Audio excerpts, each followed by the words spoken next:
श्री सच्चिदानंद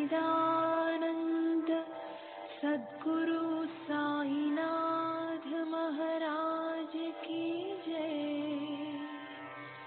सद्गुरु श्री साईनाथुनि शरद बाबू जी की जय।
श्री सच्चिदानंद सद्गुरु साईनाथ महाराज की जय। सद्गुरु श्री साईनाथ शरद बाबू जी की जय। श्री साईनाथाय नमः। శ్రీ సాయి సచ్చరిత్రము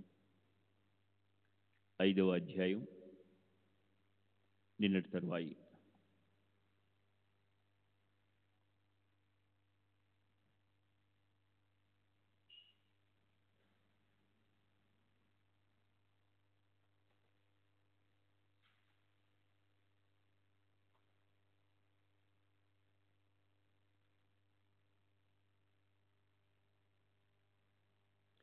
ఫకీరు గొప్ప మృదు భాష కావడంతో ఊరివారు అతని భజనలో పడ్డారు. అతడు బాబాను కూడా ఏదో మాయ చేసి తన వశం చేసుకున్నాడని జనులు అనుకున్నారు. అతడు బాబాతో నువ్వు నా శిష్యుడివని అన్నాడు. వినోద స్వభావం గల బాబా సరే అనగానే అతడు చాలా ఆనందించి బాబాను వెంట తీసుకుని వెళ్ళాడు. బాబా వంటి సాధు స్వభావం గల శిష్యునికి జవహరాలి గురువయ్యాడు. ఆ ఇద్దరు రహతాలో ఉండడానికి నిశ్చయించుకున్నారు. గురువుకు శిష్యుని గొప్పతనం తెలియదు, కానీ శిష్యునికి గురువు యొక్క అవగుణాలు తెలుసు. అయినా గురువును ఎన్నడూ అనాదరణ చేయకుండా శిష్యుని స్వధర్మాన్ని పాటించారు. గురువు నోటి నుండి వెడలిన వచనాలను యోగ్యాయోగ్యాలను చూడకుండా తూచా తప్పకుండా పాటించారు. గురువు ఇంటికి నీరు కూడా మోశారు. గురు సేవ చేస్తూ అప్పుడప్పుడు షిరిడీకి వచ్చేవారు. అలా ఉండగా అప్పుడు ఏం జరిగిందంటే, అలా తరచూ వస్తూ పోతూ ఉన్న బాబా రాహతాలోనే ఉండసాగారు. బాబా ఫకీర్ వశమైపోయారు. ఇక షిరిడి విడిచిపెట్టినట్లే అని అనిపించింది. జవహర్ తన యోగ బలంతో సాయిని ఆకట్టుకున్నాడని జనులకు అనిపించింది. కానీ శరీరాభిమానాన్ని దహింపజేసిన సాయి యొక్క వైఖరే వేరు. సాయికి అభిమానం ఎక్కడదని శ్రోతలకు సందేహం కలుగుతుంది. కానీ వారి ఆచరణ లోక కళ్యాణానికే. వారి అవతరణ కార్యం ఇదే. షిరిడిలోని భక్తులకు బాబా యందు అమితమైన ప్రేమ. వారికి బాబా తమ వద్ద లేకపోవడం అసమంజసంగా అనిపించింది. తమ సర్వస్వాన్ని జవహర్ ఆధీనం చేసిన సాయిని చూసి షిరిడి గ్రామస్తులు మనోవేదనకు గురయ్యారు. సాయిని ఏ విధంగా తమ స్వాధీనంలోకి తెచ్చుకోవాలి అన్న ఆలోచనలో పడ్డారు. ఆ ఇద్దరి గురు శిష్యుల ఐక్యత బంగారం దాని మెరుగు, దీపం దాని వెలుగు వలె ఉండేది. షిరిడిలోని భక్త సమూహం రహతాలోని ఈద్గా వద్దకు వెళ్లారు. గట్టి ప్రయత్నం చేసి బాబాను వెంటబెట్టుకుని షిరిడి తిరిగి రావాలని అనుకున్నారు. కానీ బాబా దానికి వ్యతిరేకంగా, ఫకీరు మహాకోపిష్టి, అతని జోలికి వెళ్ళకండి, అతను నన్ను అసలు విడిచిపెట్టడు, మీరు ఇక్కడ నుండి పలాయనం చిత్తగించండి, ఇప్పుడు ఊళ్ళో నుండి వచ్చి మీ పని పడతాడు, అతని కోపం పరమకఠినం, రాగానే ఉగ్రుడై మండిపడతాడు, వెంటనే బయలుదేరి వెళ్ళి షిరిడి దారి పట్టండి అని చెప్పారు. ఇప్పుడు ఏమిటి కర్తవ్యం? బాబా ఇలా వ్యతిరేకంగా చెప్పారేమిటి అని అనుకోసాగారు. ఇంతలో అకస్మాత్తుగా ఫకీర్ వచ్చాడు. కుర్రవాడి కోసం వచ్చారా? ఇక్కడ ఏం మాట్లాడుకుంటున్నారు? షిరిడికి మరలా తీసుకువెళ్లాలనే ఉద్దేశంతో వచ్చారు కదూ, ఆ శ్రమ పడకండి అని మొదట అన్న, గ్రామస్తుల ఒత్తిడికి మెత్తబడి కుర్రవాడి వెంట నన్ను కూడా తీసుకుని వెళ్ళండి అని అన్నాడు. ఆ విధంగా ఫకీర్ కూడా బాబా వెంట వచ్చాడు. అతడు బాబాను విడిచిపెట్టడు, బాబా కూడా అతనిని విడిచి ఉండరు. ఇది ఎలా సంభవమో అర్థం కాలేదు. సాయి పరబ్రహ్మమూర్తి, జవహర్ భ్రమలతో కూడిన గుమ్మడిపండు. దేవీదాసు పరీక్షించగా షిరిడిలో అతని బండారం బ్రద్దలైంది. దేవీదాసు సుందరమైన ఆకారంతో, తేజవంతమైన కళ్లతో, మనోహరమైన రూపం కలవాడు. 10-11 సంవత్సరాల వయసులో మొదటిసారిగా షిరిడీకి వచ్చాడు. ఆ లేత వయసులో అతని నడుముకు ఒక లంగోటి మాత్రమే ఉండేది. యాత్రికునిగా వచ్చి మారుతి దేవాలయంలో దిగాడు. అప్పాభిల్లు, మహల్సాపతి అతని వద్దకు వచ్చి పోతుండేవారు. కాశీరాం మొదలగు వారు అతనికి స్వయం పాకానికి సరుకులు ఇచ్చేవారు. అలా అతని మహిమ పెరిగింది. బాబా పెళ్లివారితో కలిసి షిరిడికి రావడానికి 12 ఏళ్ల ముందే దేవిదాస్ వచ్చి షిరిడిలో ఉండసాగాడు. ఇతడు అప్పాబిల్లుకు పలకపైన వ్రాయడం నేర్పించాడు. వెంకటేశ్వర స్తోత్రం చదివించేవాడు. అందరితో కంఠస్థం చేయించేవాడు. అలా పాఠాలు నియమంగా జరిగేవి. దేవిదాసు మహాజ్ఞాని, తాత్యాగోతే అతనిని గురువుగా ఎన్నుకున్నాడు. కాశీనాథ్ మొదలైన వారు అతనికి ముఖ్య శిష్యులై అతని చరణాలను ఆశ్రయించారు. అతని వద్దకు ఈ జవహర్ ఫకీర్ వచ్చాడు. శాస్త్రాలపై వాదోపవాదాలు జరిగాయి. విరాగి అయిన దేవిదాసు ఫకీర్ను ఓడించగా ఆ ఫకీర్ను అక్కడి నుండి తరిమివేశారు. అతడు అక్కడి నుండి పోయి వైజాపూర్లో ఉన్నాడు. అనేక సంవత్సరాలకు తిరిగి వచ్చి సాయినాథునికి నమస్కరించాడు. తను గురువు, అతని శిష్యుడు అన్న అతని భ్రమ తొలగిపోయింది. బాబా అతనిని పూర్వం వలనే సత్కరించారు. పశ్చాత్తాపంతో అతడు పరిశుద్ధుడయ్యాడు. ఇటువంటివి బాబా అగాధ లీలలు. ఫకీర్ యొక్క భ్రమలు విధివశాత్తు తొలగిపోయే వరకు తాను గురువు, బాబా శిష్యుడు అనే భావాన్ని బాబా ఆదరించారు. అతని గురు పదవి అతనిది, మన శిష్య పదవి మనది అన్నది ఇక్కడ ఉపదేశం. దీనిని సాయినాథులు స్వయంగా ఆచరించారు. మనం ఎవరికి సంబంధించిన వారమైనా కావచ్చు, లేదా ఎవరినైనా మనవారుగా చేసుకోవచ్చు. దీనికంటే వేరుగా ఉండడం మంచిది కాదు. దానివల్ల భవభయ సాగరాన్ని చేరుకోలేరు. ఈ సందర్భంలో ఇది ఒక బోధ. కానీ అహాన్ని త్యజించాలని మనసును నిశ్చయించుకున్న వారు అరుదు. అట్టి నిరభిమానులు శరీరాభిమానాన్ని జయించగలరు. ఇక్కడ స్వబుద్ధి, కల్పన, చాతుర్యం పనికిరావు. తమ హితాన్ని సాధించదలిచిన వారు అభిమాన రహితంగా ప్రవర్తించాలి. శరీరాభిమానాన్ని దహింపజేసుకున్న వారే శరీరాన్ని సార్థకం చేసుకున్నట్లు. అట్టివారు పరమార్థాన్ని సాధించడానికి ఎవరికైనా శిష్యులవుతారు. విషయాలకు అతీతమైన బాబా యొక్క మనోస్థితిని గమనించిన వారంతా విస్మయం చెందేవారు. బాబా లేత వయస్సును చూచి, మనోహర రూపాన్ని చూసి జనులు విడ్డూరపోయేవారు. జ్ఞానుల శరీర వ్యవహారాలు వారి పూర్వ కర్మానుసారం జరుగుతాయి. వారికి ప్రారబ్ధ కర్మల భారం, బాధలు ఉండవు. కర్మకు తాము కర్తలమని వారు తలపోయారు. సూర్యుడు అంధకారంలోకి ప్రవేశించినట్లు జ్ఞానుల బుద్ధి ద్వైత భావంలో ఉండదు. వారికి విశ్వమంతా ఆత్మస్వరూపమే. వారు అద్వైతంలో ఉంటారు. గురు శిష్యుల ఈ వ్యవహారాన్ని సాయి యొక్క పరమభక్తులైన మహల్సాబ్ చెప్పగా అత్యంతం అట్లాగే వినిపించాను. ఈ కథను ఇంతటితో చాలించి ఇంతకంటే గహనమైన తరువాతి చరిత్రను యథాక్రమంగా చెప్తాను, సావధానంగా శ్రవణం చేయండి. మసీదు పూర్వం ఎలా ఉండేది, ఎలా శ్రమపడి నేలను చదును చేశారు, సాయి హిందువా లేక ముసల్మాన్ అన్నది ఎవరికి నిశ్చయంగా తెలియదన్న విషయం, దౌతి పోతి ఖండయోగాది ప్రక్రియల గురించి, భక్తుల కర్మలను బాబా అనుభవించడం మొదలైన విషయాలను తరువాత మనం చేస్తాను.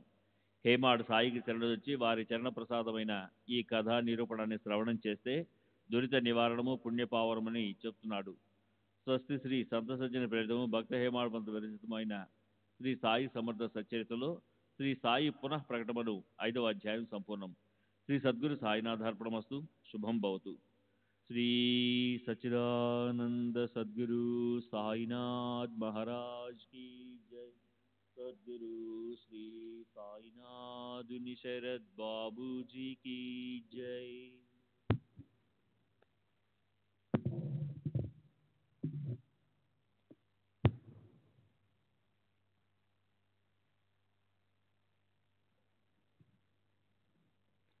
శ్రీ సాయి సచ్చరిత్ర 6వ అధ్యాయము.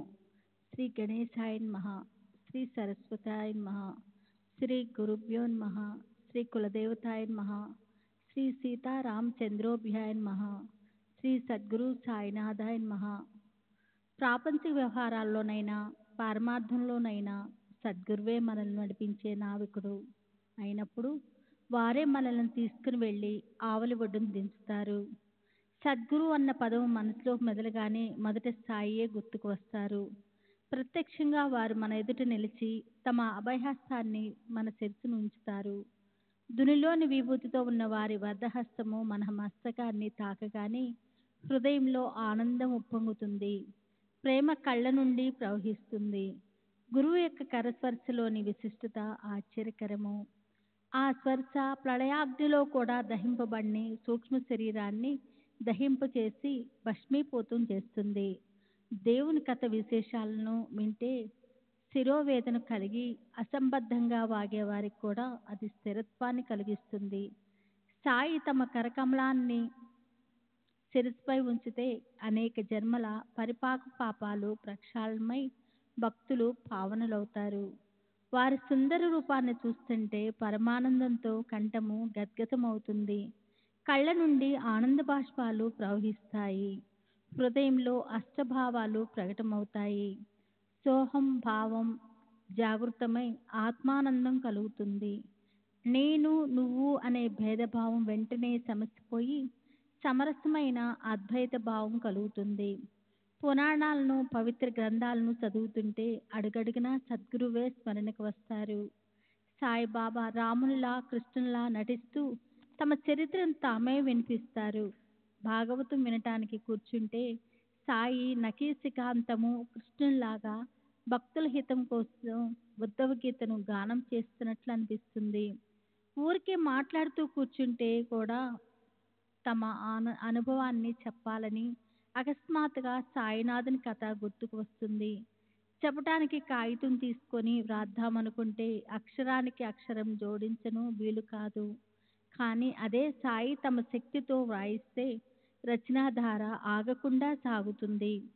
అహంభావం తలెత్తినప్పుడల్లా వారు దాన్ని తమ హస్తంతో క్రిందకి అణిచివేసి తమ శక్తిపాతంతో శిష్యులను కృతార్థులను చేస్తారు. కాయ వాచ మనస సాయి సమర్థునికి సాష్టాంగపడితే కోరుకోకుండానే ధర్మార్థ కామ మోక్షాలు తమంతట తామే హస్తగతమవుతాయి. కర్మ జ్ఞాన భక్తి యోగాలనే ఈ 4 మార్గాల ద్వారా ఈశ్వర ప్రాప్తి. ఈ 4 దిక్కుల నుంచి బయలుదేరినప్పటికీ ఇవి మనల్ని గమ్యానికి చేర్చుతాయి. భక్తి మార్గము తుమ్మవనం వంటిది. కుంతలతో కూడిన అతి కష్టమైన మార్గము.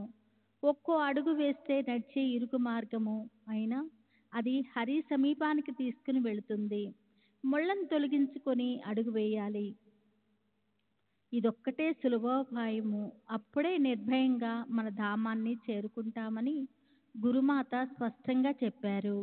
మనోమాలిన్యాన్ని భక్తితో శుభ్రం చేస్తే వైరాగ్యం వికసిస్తుంది. జ్ఞానం పుష్పించి కైవల్యం ఫలం లభిస్తుంది. ఆత్మానందం కలుగుతుంది. జనన మరణాలు కూడా తప్పుతాయి. పారమార్థం స్వయం సిద్ధుడు. అతడే త్రివద రూపమైన సచ్చిదానందుడు. ఉపాధిని గ్రహించి భక్తులకు జ్ఞానబోధ చేయటానికి ప్రకటమయ్యాడు. పరమార్థ సత్వ రజోస్తమ గుణాలనే 3 గుణాలలో వ్యక్తమవగానే మాయ కూడా క్రియాప్రయుక్తమై సత్వ రజోస్తమ గుణాలను సుస్పష్టంగా వ్యక్తం చేసింది. మట్టితో తయారైన ఒక విశిష్ట ఆకారం పేరు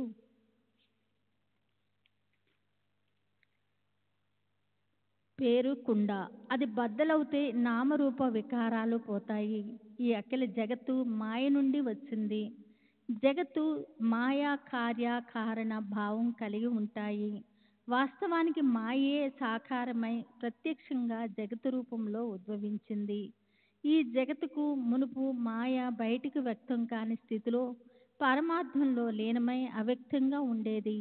అంటే ఇది వ్యక్తమైనప్పుడు పరమార్థ రూపం అవ్యక్తంగా ఉన్న పరమాత్మ రూపమే. ఈ విధంగా ఈ మాయ పరమాత్మకు ప్రతిరూపము, పరమాత్మకు అభేదము. ఈ మాయ తమోగుణం నుండి చలనం లేని నిర్జీవ జడ పదార్థాన్ని నిర్మించింది. ఇది మొదటి క్రియ. తర్వాత మాయ యొక్క రజోగుణము పరమాత్మ యొక్క చిత్ కళతో కలిసి ఉభయ స్వభావ గుణాలతో విశ్వ చైతన్యమైంది. అటు తర్వాత మాయ యొక్క సత్వగుణము బుద్ధి తత్వాన్ని నిర్మించింది. ఇందులో పరమాత్మ యొక్క ఆనంద గుణము మిళితమవగా అక్కడతో ఆ లీల సంపూర్ణమైంది. ఈ విధంగా మాయ మహావికారి క్రియోపాధిని గ్రహించినంత వరకు, పైన తెలిసిన పదార్థాలను నిర్మించినంత వరకు త్రిగుణాలు అవ్యక్తంగానే ఉంటాయి. గుణానురూపమైన క్రియను చేపట్టినంత వరకు మాయ వ్యక్తం కాదు. అంటే ఏ క్రియ చేయక అక్రియగా ఉన్నంత వరకు అది అవ్యక్తంగానే ఉంటుంది. మాయ పరమాత్ముని కార్యమైతే ఈ జగత్తు మాయ యొక్క కార్యము. సర్వం కల్పితం బ్రహ్మ. దృశ్య జగత్తు అంతా బ్రహ్మమే అన్న ఈ తత్వము బ్రహ్మ, మాయ మరియు జగత్తు ఈ మూడింటి యొక్క ఐక్యతను తెలుపుతుంది. ఈ మూడు ఒకటి అన్న అభేదాన్ని నిశ్చయంగా అనుభవపూర్వకంగా పొందాలని కోరుకునేవారు వేదశాస్త్రాలను అధ్యయనం చేయాలి.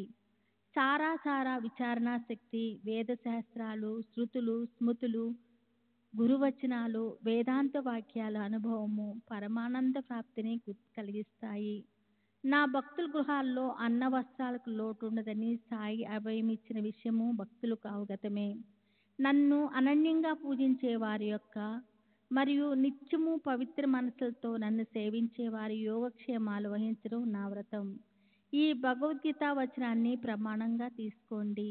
ఇక్కడ అన్న వస్త్రాలకు కొరతే ఉండదు. వాని కొరకు మీ శక్తిని వ్యర్థం చేసుకోకండి అని సాయి అన్నారు.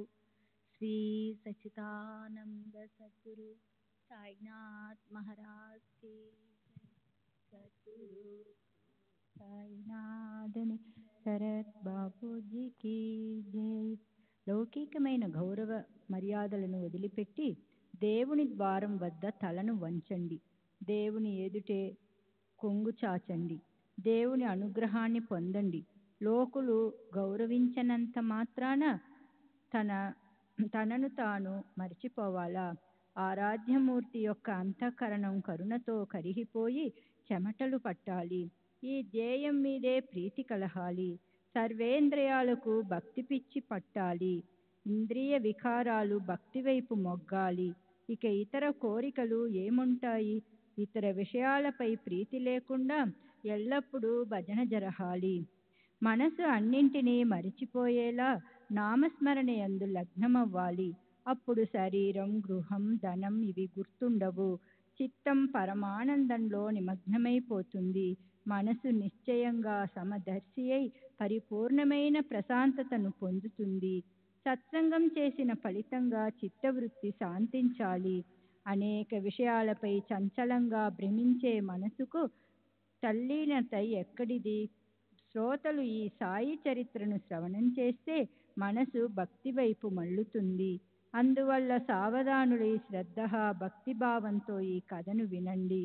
కథలలోని విషయాలను వింటే చంచలమైన మనసుకు తృప్తి విశ్రాంతి కలుగుతాయి. అశాంతి నివృత్తి అయి సుఖం కలుగుతుంది. ఇప్పుడు పూర్వ కథానుసంధానం శిథిలావస్థలో ఉన్న మసీదును మరమ్మత్తు చేసే విషయం శ్రీరామజన్మ కథా సంకీర్తనం గురించి మనవి చేస్తాను. గోపాలగూండు అనే ఒక భక్తునికి బాబా యందు అమిత భక్తి. బాబా నామాన్ని ఎల్లప్పుడూ జపిస్తూ కాలం గడిపేవాడు. అతనికి సంతానం లేదు. తరువాత సాయి అనుగ్రహంతో పుత్రరత్నం కలిగి సంతుష్టుడు అయ్యాడు. సిరిడి గ్రామంలో ప్రతి సంవత్సరం ఒక జాతర లేక ఒక ఉరుసును ఏర్పాటు చేయాలని, అది అందరికీ ఉత్సాహకరంగా ఉంటుందని గోపాలగుండుకు సంకల్పం కలిగింది. ఈ విషయం తాత్యా కోతే, దాదా కోతే, మాధవరావాది ప్రముఖులందరికీ సమ్మతమై దాని కొరకు అన్ని ఏర్పాట్లను చేయసాగారు. ఇలాంటి వార్షిక ఉత్సవానికి ముందుగా జిల్లా అధికారి యొక్క అనుమతిని పొందటం ఆవశ్యకమైన నియమం. అందుకొరకు ప్రయత్నించగా ఊళ్ళోని ఒక కులకర్ణి కుత్సిత బుద్ధితో అడ్డు తగిలి వ్యతిరేకించడం వలన కార్యంలో విఘ్నం ఎదురైంది. అలా కులకర్ణి అడ్డుపడిన పరిణామంగా షిరిడీలో జాతర జరగడానికి వీల్లేదని జిల్లా అధికారి ఆజ్ఞ జారీ అయింది. కానీ షిరిడీలో ఈ జాతర జరపాలని బాబా సంకల్పం కావటం వలన వారి ఆశీర్వాదం, వారి పూర్తి అనుమతి లభించాయి. గ్రామస్తులు మరలా గట్టిగా ప్రయత్నించగా అధికారులు తమ ఆజ్ఞను మార్చి అందరి కోరికను మన్నించారు. అప్పటి నుండి బాబా సమ్మతితో రామనవమికి ఉత్సవం నిశ్చయమైనది. దాని ఏర్పాట్లు అన్నింటినీ తాత్యాకోతే చూసేవాడు. ఉత్సవానికి జనం అమితంగా వచ్చేవారు. శ్రీరామనవమి రోజున భజన, పూజ సమారంభాలతో రకరకాల బాజా భజంత్రీలతో నలువైపుల నుండి యాత్రికులు బాగా వచ్చేవారు. ప్రతి సంవత్సరం 2 క్రొత్త పతాకాలను వాద్యాలతో ఊరేగించి తెచ్చి మసీది శిఖరానికి కట్టుతారు. అవి అక్కడే ఉంటాయి. వానిలో ఒకటి నిమోన్కరుది, రెండవ పతాకం రాము అన్నది. ఆర్భాటంగా ఊరేగింపు ముగిశాక అవి శిఖరంపై ఎగురుతుంటాయి. శ్రీరామనవమి ఉత్సవం ఉరుసులో నుండి ఎలా ఉద్భవించింది అన్న ఆశ్చర్యకరమైన కథను వినండి. షిరిడి యొక్క గౌరవాన్ని తెలుపుతుంది. శక సంవత్సరం 1833లో శ్రీరామనవమి మొదట ఉరుసు నుండి పుట్టింది. అప్పటి నుండి నిరాటంకంగా జరుగుతూ ఉంది. ప్రసిద్ధి చెందిన కృష్ణ జాహేశ్వర్ భీష్మునికి పరమ కళ్యాణప్రదమైన రామనవమి ఉత్సవం జరిపించాలి అన్న సంకల్పం కలిగింది. అప్పటి వరకు కేవలం ఉరుసు జాతర మాత్రమే సాగేది. అందులో నుండే ఆ ఏడు శుభప్రదమైన ఈ రామజన్మోత్సవం ఉదయించింది. ఒకసారి భీష్ముడు ప్రశాంతంగా వాడాలో కూర్చొని ఉండగా కాకా మహాజని పూజా సామాగ్రితో మసీదికి బయలుదేరాడు. కాకా మనసులో సాయి దర్శన లాలన, ఆ పైన ఉరుసు ఉత్సాహం. కాకా ఉత్సవానికై ఒకరోజు ముందుగానే షిరిడీలో హాజరయ్యాడు. సరి అయిన ఆ సమయంలో భీష్ముడు కాకాతో, నాకొక మంచి ఆలోచన స్ఫురించింది, నీవు నాకు సహాయం చేస్తావా అని అడిగాడు. రామ జన్మదినమైన ఈరోజు ఇక్కడ ప్రతి సంవత్సరం ఉరుసు జరుగుతుంది. ఉరుసుతో పాటు రామ జన్మోత్సవాన్ని కూడా ఏ శ్రమ లేకుండా జరపటానికి ఇది మంచి అవకాశం అని అన్నాడు. అతని అభిప్రాయం కాకాకు నచ్చింది. ముందు బాబా అనుమతి తీసుకో, వారి ఆజ్ఞ ఉండాలి గాని ఇక కార్యానికి ఏం ఆలస్యం లేదు అని చెప్పాడు. ఉత్సవంలో సంకీర్తన అవసరం, మరి ఎవరు చేస్తారు అన్న ప్రశ్న. ఈ చిన్న గ్రామంలో హరిదాసు ఎక్కడ నుండి వస్తాడు అన్న ఒక సమస్య ఎదురైంది. భీష్ముడు, నేను సంకీర్తన చేస్తాను, నీవు హార్మోనియంతో శృతి కలుపు. రాధాకృష్ణబాయి ప్రసాదానికి సొంటి పొడి తయారు చేస్తుంది. పద, బాబా వద్దకు పోదాం. శుభకార్యంలో ఆలస్యం కష్టకారకం. శుభానికి శీఘ్రత్వాన్ని జోడిస్తే ఆ కార్యాన్ని తప్పక సాధించవచ్చు. మనం వెళ్ళి బాబాను సంకీర్తన చేయడానికి అనుమతిని కోరుదామని అంటూ ఆ ఉభయులు మసీదుకి వెళ్ళారు. కాకా బాబా పూజను ఆరంభించగా బాబాయే అతనిని వాడాలో ఏం జరుగుతుంది అని ప్రశ్నించారు. కాకాకు ఏమీ అర్థం కాలేదు. వెంటనే బాబా అదే ప్రశ్నను వేరు విధంగా వేశారు. భీష్మునితో, ఏం బువా, ఏమిటి అంటున్నావు అని అడిగారు. అప్పుడు కాకాకు గుర్తు వచ్చింది. తమ ఉద్దేశాన్ని బాబాతో విన్నవించాడు. బాబాకు ఆ విషయం నచ్చింది. అలా ఉత్సవం నిశ్చయమైంది. మరునాడు ఉదయం బాబా లెండికి వెళ్లడం చూచి సభామండపంలో ఊయలను కట్టి సంకీర్తనకు సిద్ధమయ్యారు. తరువాత ఆ సమయానికి శ్రోతలు గుమిగూడారు. బాబా తిరిగి వచ్చారు. భీష్ముడు లేచాడు. కాకా వచ్చి హార్మోనియం ముందు కూర్చున్నాడు. ఇంతలో బాబా అతనిని రమ్మని కబురు పంపారు. బాబా నిన్ను రమ్మంటున్నారు అన్న కబురు విని కాకా మనసు మూగబోయింది. ఏం జరిగిందో తెలియలేదు. కథలో రసభంగం వాటిల్లకూడదు. బాబా యొక్క పిలుపు కాకాను కలవరపరిచింది. బాబాకు కోపం వచ్చిందా, సంకీర్తన నిర్విఘ్నంగా జరుగుతుందా అని అనుకుంటూ కాకా అడుగు ముందుకు వేస్తూ వెనకకు చూస్తూ భయంగా నడుస్తూ మెల్లగా మెట్లు ఎక్కాడు. కానీ ఆలోచనలో పడ్డాడు. అతనిని బాబా ఎందుకు ఇక్కడ ఊయలను కట్టారు అని అడిగారు. కథా సంకీర్తన కోసమని విని బాబా ఆనందించారు. అక్కడే సమీపంలో ఉన్న నింబారు వద్ద నుండి అందమైన ఒక మాలను తీసి కాకా మెడలో వేసి ఇంకో మాలను భీష్ముని కోసం ఇచ్చారు. ఊయలను గూర్చి అడిగినప్పుడు భయపడ్డ కాకా మెడలో మాల పడగానే అందరికీ ఊరట కలిగింది. అసలే భీష్ముడు బహుశ్రుత వివిధ కథా పారంగుతుడు కనుక సంకీర్తన రసభరితంగా సాగింది. శ్రోతలు అపరిమిత ఆనందాన్ని పొందారు. బాబా కూడా అప్పుడు ప్రసన్న వదనుడు అయ్యారు. వారు అనుమతిని ప్రసాదించినట్లే ఉత్సవాన్ని భజన సంకీర్తన సమేతంగా చేయించుకున్నారు. రాముని జన్మ సమయమునందు బాబా కళ్ళల్లో గులాల్ పడహ, కౌసల్య మందిరంలోని శ్రీరామునికి బదులుగా బాబా నరసింహస్వామిలా ప్రకటమయ్యారు. గులాల్ కేవలం సాకు. రాముని జన్మలోని ఉత్సాహంతో అగమను రావణాసురుడు నశిస్తాడు. అంటే దుర్వృత్తి అనే రాక్షసుడు చస్తాడు. అకస్మాత్తుగా బాబాకు కోపం వచ్చింది. నరసింహుని ప్రత్యక్ష అవతారంలా తిట్లను శాపాలను అమితంగా కురిపించారు. ఊయలను ముక్కలు చేస్తారేమో, దాన్ని ఎలా భద్రపరచాలి అని రాధాకృష్ణమాయికి మనసులో చింత పట్టుకుంది. అందుచేత దానిని వెంటనే విప్పేయమని వెనుక నుండి అనహా కాకా ఊయలను విప్పడానికి ముందుకు జరిగాడు. అప్పుడు బాబా అత్యంత కోపంతో కాకా మీదకు ఉరికారు. ఊయలను విప్పే పని ఆగిపోయింది. బాబా వెంటనే చల్లబడ్డారు. తరువాత మధ్యాహ్నం ఊయలను విప్పడానికి బాబా అనుమతిని కోరగా బాబా ఆశ్చర్యంగా, అప్పుడే ఊయలను ఎలా విప్పుతారు, ఇంకా దీని అవసరం ఉంది కదా అని అన్నారు. ఆ అవసరం ఏమిటి? సాయి వచనాలు ఊరకే అన్నవి కావు అని ఆలోచించహా బాబా చెప్పిన మాట నిజమే.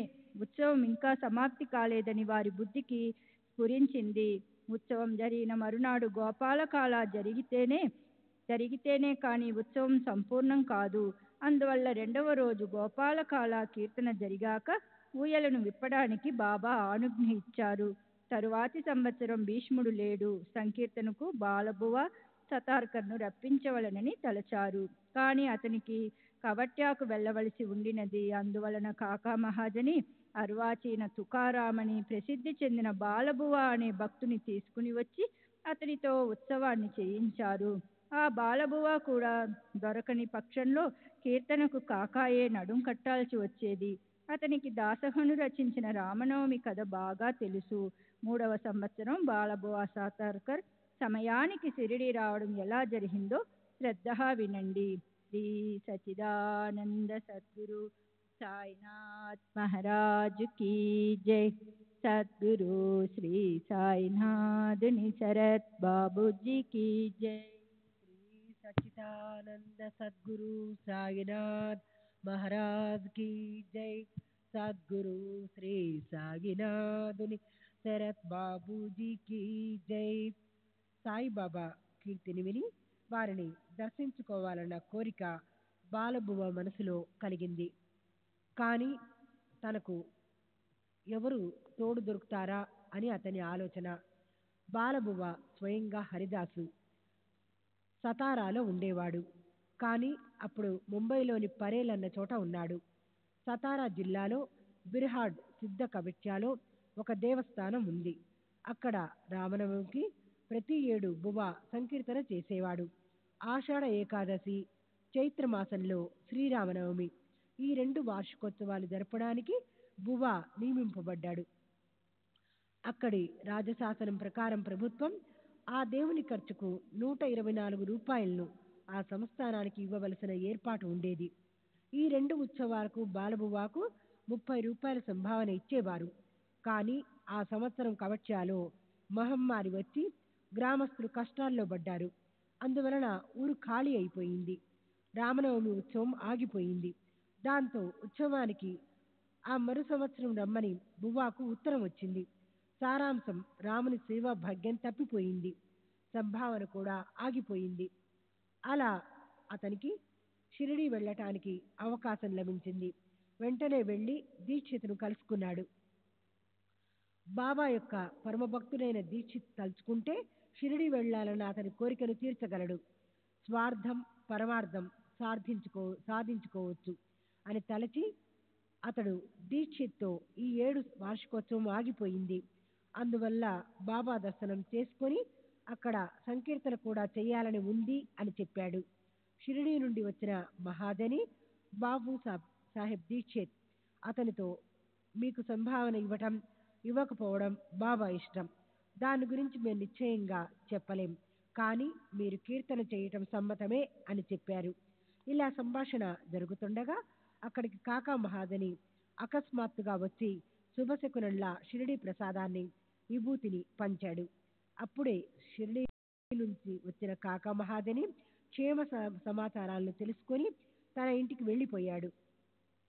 తర్వాత దీక్షిత్ బువ్వాతో ప్రేమగా బాబాను అడిగి తెలుసుకొని, వారు సమ్మతిస్తే మీకు తప్పక కబురు పెడతాను. నా ఉత్తరం అందగానే మీరు షిరిడీకి రండి. దారి ఖర్చులకు ఏం భయపడకండి. దానికోసం మీరేం కష్టపడకుండా నిశ్చింతగా ఉండండి అని చెప్పాడు. తర్వాత దీక్షిత్ షిరిడీ వెళ్ళాడు. బాబా అనుమతిని ఇచ్చారు. బాలబువ్వ షిరిడీకి వచ్చి మనసారా సాయిబాబా దర్శనం చేసుకున్నాడు. అలా సాయిబాబా రామనవమి ఉత్సవ వైభవాన్ని అందరి సమక్షంలో విశేషమైన ప్రేమతో బాలబువ్వతో చేయించారు. తన కోరిక ఫలించినందుకు బాలబువ్వ సంతుష్టుడయ్యాడు. సాయిబాబా కూడా ప్రసన్నులయ్యారు. అందరి మనోభీష్టం నెరవేరింది. బువ్వాకు 150 రూపాయల సంభావన కూడా ఇవ్వడానికి బాబా ఆజ్ఞ కాగా అతడు అపరిమిత ఆనందాన్ని పొందాడు. కవచ్యాలో 5 సంవత్సరాలకు లభించే సంభావన బాబా ఒకే ఉత్సవంలో ఇస్తే మరి బువ్వా ఎందుకు ఆనందించడు? బాబాకు ఎంతో కృతజ్ఞుడయ్యాడు. తర్వాత ఒకరోజు దాసగను షిరిడీకి రాగా ప్రతి సంవత్సరం రామనవమి ఉత్సవాన్ని జరిపించే బాధ్యతను బాబా అనుమతితో అతనికి అప్పగించారు. అప్పటి నుండి ఇప్పటి వరకు ఈ జన్మోత్సవం అతి వైభవంగా ఆర్భాటంగా జరుగుతుంది.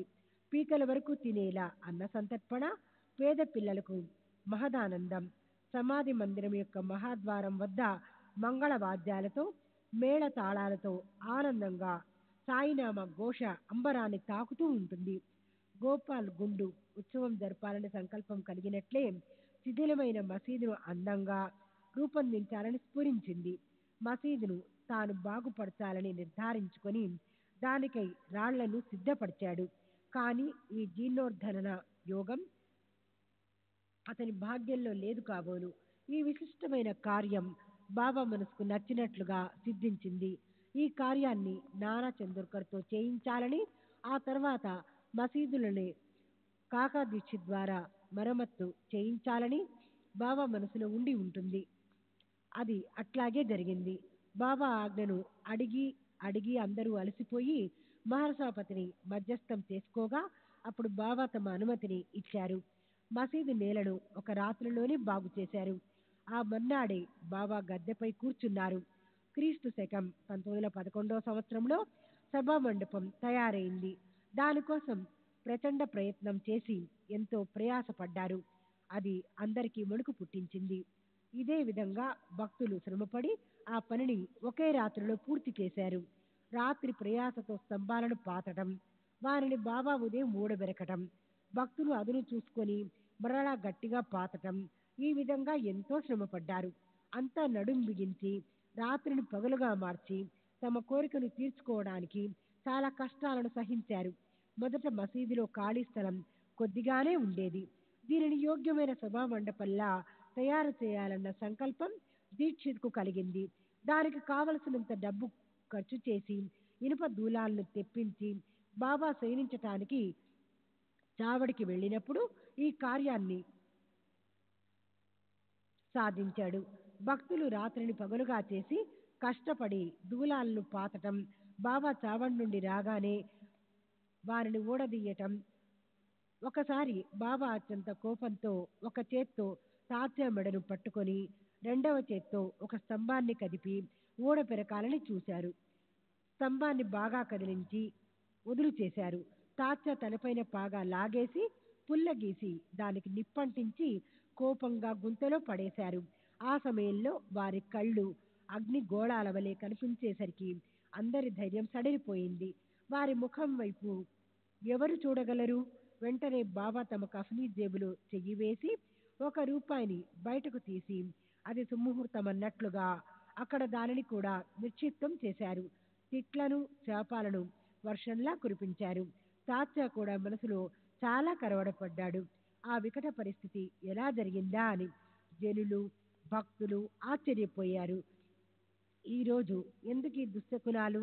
తాత్యా పటేల్కు కలిగిన ఈ బాధ ఎలా తొలుగుతుంది? బాగోజీ షిండే ధైర్యం చేసి మెల్లమెల్లగా ముందుకు జరిగాడు. కానీ అతడు కూడా బాబా చేతికి చిక్కాడు. బాబా అతనిని తమ ఇష్టం వచ్చినట్లు బాగా గుద్దారు. మాధవరావు కూడా వారి చేతిలో పట్టుబడ్డాడు. అతడు కూడా ఇటుక దెబ్బల ప్రసాదాన్ని పొందాడు.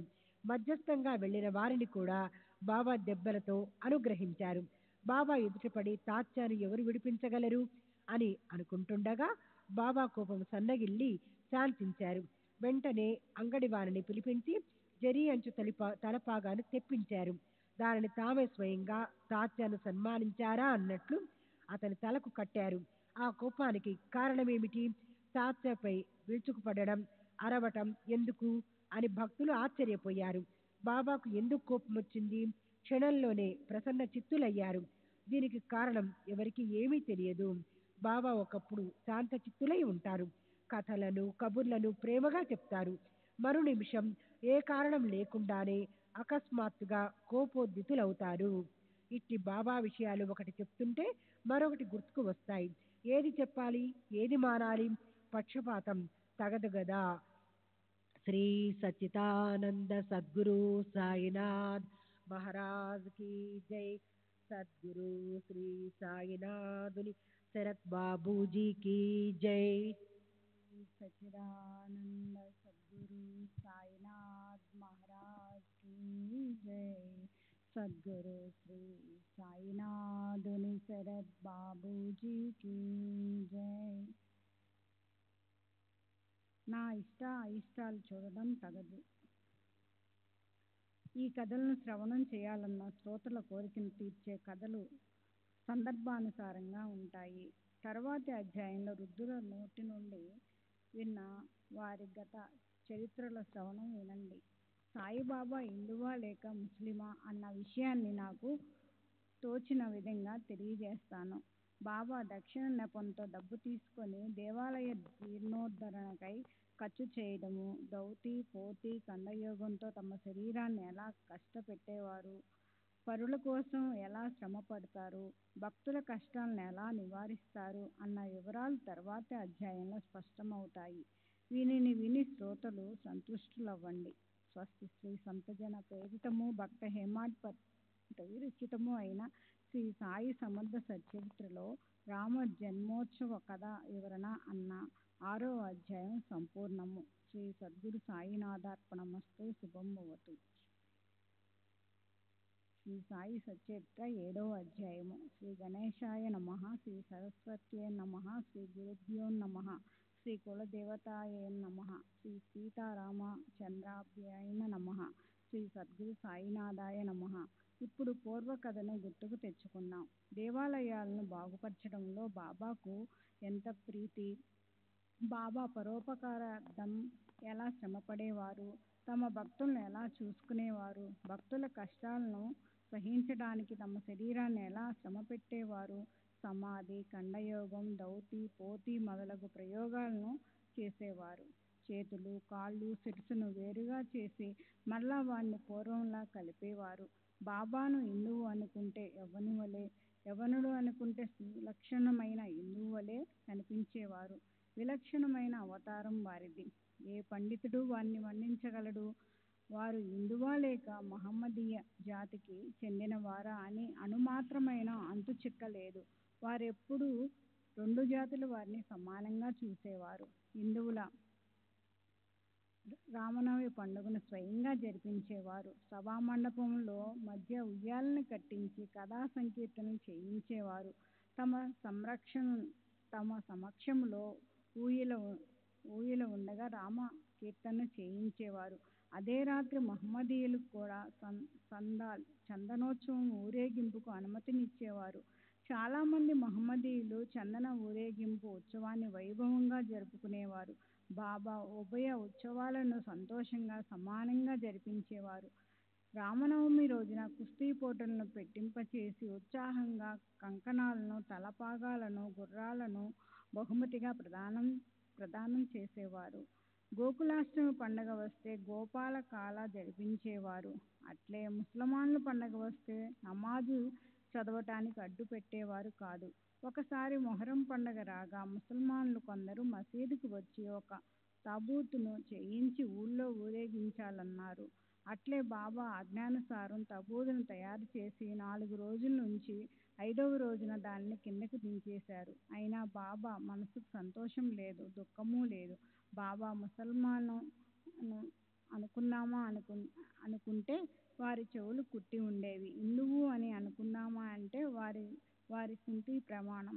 అలా హిందువు కానీ ముస్లిము కానీ పావన అవతారం సాయిది. వారిని హిందువు అనుకుంటే సదా మసీదులో నివాసం, యవ్వనులు అనుకుంటే మసీదులో అహర్నిశలు అగ్నిహోత్రం, మసీదులో విసరడము, మసీదులో ఘంటా వాదన, శంఖ నినాదం, మసీదులో అగ్నికి ఆహుతులు. ఇక వారు ముసల్మాను ఎలా అవుతారు? ఎల్లప్పుడూ మసీదులో భజనలు, ఆద్య పాద్య పూజలు, అన్న సంతర్పణలు. ఇక వారు ముసల్మాను ఎలా అవుతారు? ముసల్మాను అనుకుంటే వారిని బ్రాహ్మణోత్తములు పూజిస్తారు. అగ్నిహోత్రుల అభిమానాన్ని మడిని విచ్చి వారి చరణాలకు సాష్టాంగ పడతారు. అలా జనులు ఆశ్చర్యపోతారు. ప్రత్యక్షంగా అనుభవాలను పొందాలని వచ్చిన జనులు కూడా అట్లే ప్రవర్తిస్తారు. బాబా దర్శనంతో నోట మాట రాక మౌనం వహిస్తారు. ఎప్పుడూ హరిశరణులో ఉండేవారిని హిందువని, ముసల్మాన్ అని ఎలా అనగలము? శూద్రుడు కానీ, అతి శూద్రుడు కానీ, జాతి విహీనుడు కానీ యోగ్యతను గుర్తించడానికి జాతి ఏమాత్రం ప్రమాణం కాదు. వారు జాతి భేదాలు లేక హిందువులైనా ముస్లింలైనా అన్ని వర్ణాలను సమానంగా చూస్తారు. వారికి శరీర అభిమానం లేదు. ఫకీర్ల బంతిలో కూర్చొని ఆ సమయానికి లభించిన మాంసాన్ని లేదా చేపలను తినేవారు. అక్కడ కుక్కలు మూతి పెట్టినా అసహ్యించుకునేవారు కాదు. రైతులు ధాన్యం కొరత ఏర్పడితే అవసరానికి వాడుకోవడానికి ఆ సంవత్సరంలో పండిన ధాన్యాన్ని, గోధుమలను ముందుగానే పోగుచేసి సంచుల్లో కట్టి ఉంచుతారు. అట్లే మసీదులో బస్తాలతో నింపి పెట్టేవారు. గోధుమలను విసురుకోవడానికి అక్కడ తిరగలి ఉండేది. చెరగటానికి చేటలు కూడా ఉండేవి. సంసారానికి అవసరమైన వాటికి ఏ కొరత లేదు. సభా మండపంలో శోభాయమానంగా అందమైన తులసీ బృందావనం, అక్కడే లక్షణమైన ఒక చెక్క రథం ఉండేవి. ఏదో పుణ్య సంచితం వల్ల ఈ మంచి వస్తువులకు ఇక్కడ పరమేశ్వరునితో కలయిక ఏర్పడింది. ఇటువంటి సంగ్రహాన్ని హృదయ పీఠికలో సేకరించి పెడితే ఆమరణాంతం ఏ లోటు కనిపించదు. ఏదో పూర్వార్జిత సౌభాగ్యం వలన బాబా పాదాల వద్ద ఆశ్రయం లభించి మనసుకు శాంతి, ప్రాపంచిక వ్యవహారాల్లో నిశ్చింత కలిగాయి. తర్వాత ఎంత సుఖాన్ని సంపాదించినా ఆ సుఖం మళ్ళా రాదు. శ్రీ సాయి సమర్థుని సమాగమంలో లభించిన ఆనందాన్ని అనుభవించి నేను ధన్యుణ్ణయ్యాను. పరిపూర్ణ నిశ్చలత్వానికి, ఆత్మానందానికి నిలయం సాయి. వారి విశిష్టతను నేను ఎలా వర్ణించను? వారి చరణాలను ఆశ్రయించిన వారు అక్కడే స్థిరపడిపోయారు. మృగ చర్మాన్ని, దండాన్ని పట్టుకుని తిరిగే తాపసులు, హరిద్వారాది తీర్థ క్షేత్రాల్లోని వారు సన్యాసులు, త్యాగులు, బైరాగులు, బిచ్చగాళ్ళు మొదలగు అనేక రకాల జనులు బాబా వద్దకు వచ్చేవారు. బాబా మాట్లాడుతూ, తిరుగుతూ, నవ్వుతూ ఉండేవారు. వారి జిహ్వపై నిరంతరం అల్లా మాలిక్ అన్న నామం ఉండేది. వారికి వాదాలు, వితండవాదాలు అయిష్టం. వారి వద్ద ఎల్లప్పుడూ సటకా ఉండేది. వారు గొప్ప తపస్వి. మనోవికారాలను అణిచివేసి ఇంద్రియాలను నిగ్రహించిన వారు. వారి వాక్కు నుండి పూర్ణ వేదాంతం స్రవిస్తుంది. చివరకు వారి అంతు ఎవరికీ చిక్కలేదు. లక్ష్మీపుత్రుడైనా, శ్రీమంతుడైనా, బికారి వంటి పేదవాడినైనా ఉభయులను ఒకే త్రాసులో తూచేవారు. ఎవరివైనా మంచి పనులు, చెడు పనులు, మనసులోని మర్మాలు వారికి తెలిసేవి. భక్తుల రహస్యాలను వారికి మాత్రమే అర్థమయ్యేలా చెప్పి వారిని ఆశ్చర్యపరిచేవారు. వారు జ్ఞాన భాండారం. కానీ ఏమీ ఎరగనట్లు అజ్ఞాని వలె నటించేవారు. గౌరవాలు, సన్మానాలు వారికి అసహ్యం. ఇవి శ్రీ సాయి లక్షణాలు. వారు మానవ శరీరంలో ఉన్న వారి చర్యల్లో అపూర్వమైన దివ్యత్వం ఉండేది. శరీరంలోని ప్రత్యక్ష దైవం వీరే అని జనులంతా షిరిడీలోని ప్రత్యక్ష దైవం వీరే అని జనులంతా భావించేవారు. బాబా చమత్కారాలను ప్రామాణులైన నేను ఎంతని వర్ణించను. వారు షిరిడీలోని దేవతల ఆలయాలను చక్కగా పునరుద్ధరణ చేసేవారు. షిరిడీలోని గ్రామ దేవతలు గణపతి, ఉమామహేశ్వరుణ్ణి మరియు మారుతి మందిరాలను తాత్యా పాటిల్ ద్వారా పునరుద్ధరణ చేయించేవారు.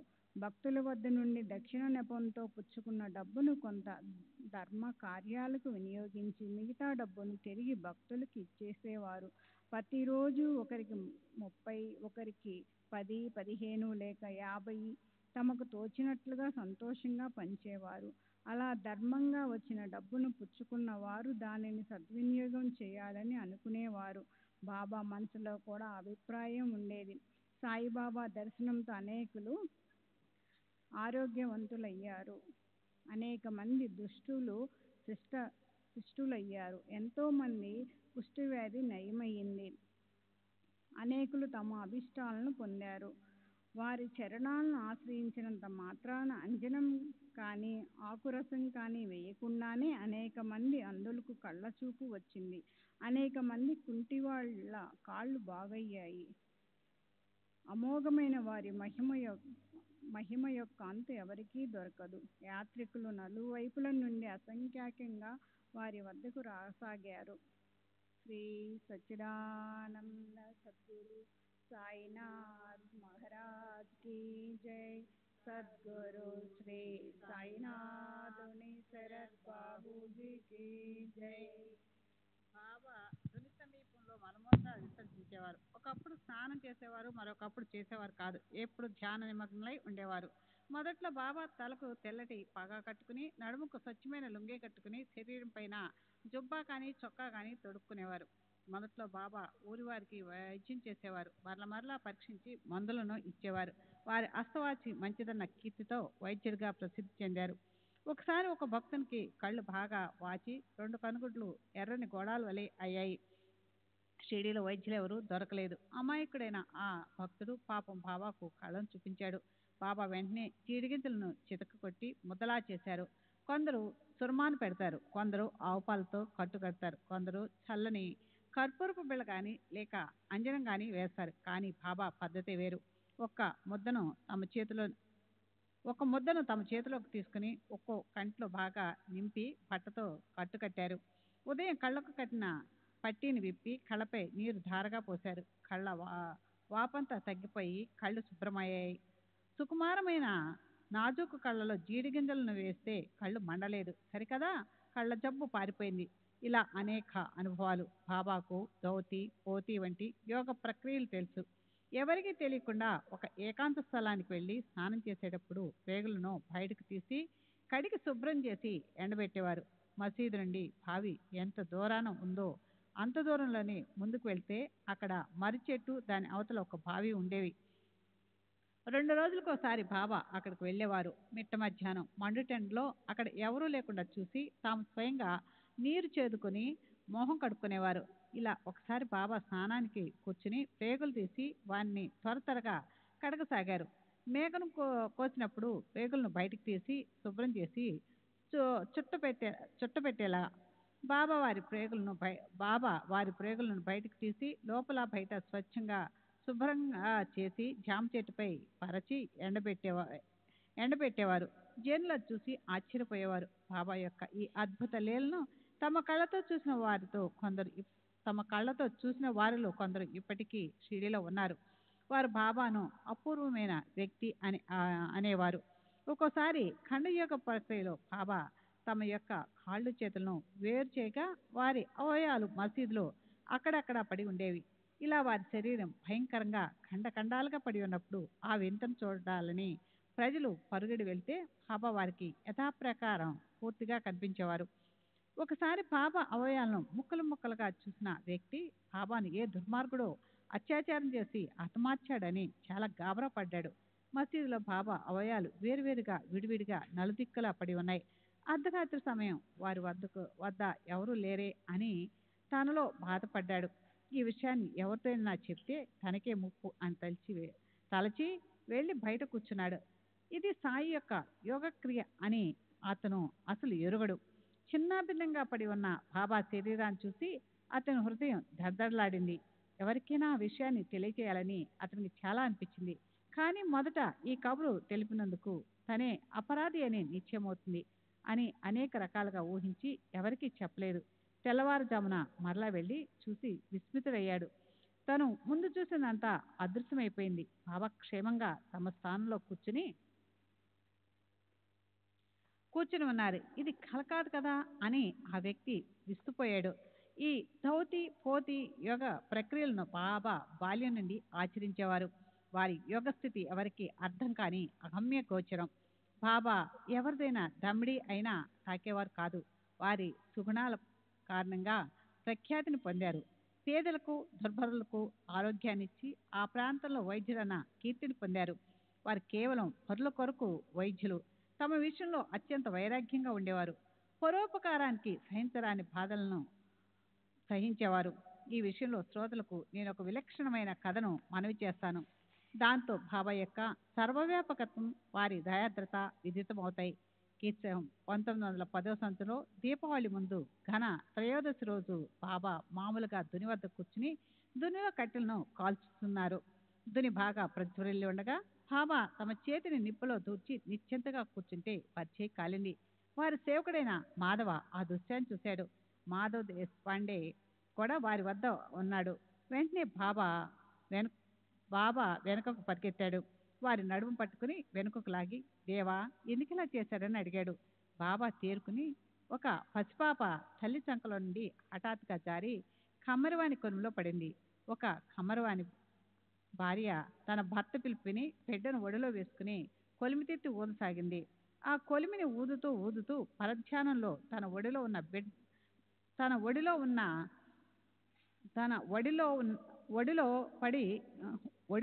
బిడ్డ ఉన్న విషయం మర్చిపోయింది. పిల్ల దుడుకుగా జారిపోతే నేను వెంటనే పైకి లేవనెత్తాను శ్యామ. ఆ బిడ్డను బయటకు తీయపోతే ఇలా జరిగింది. ఈ చేయి కాలితే కాలని బిడ్డ ప్రాణం దక్కింది కదా అని అన్నారు.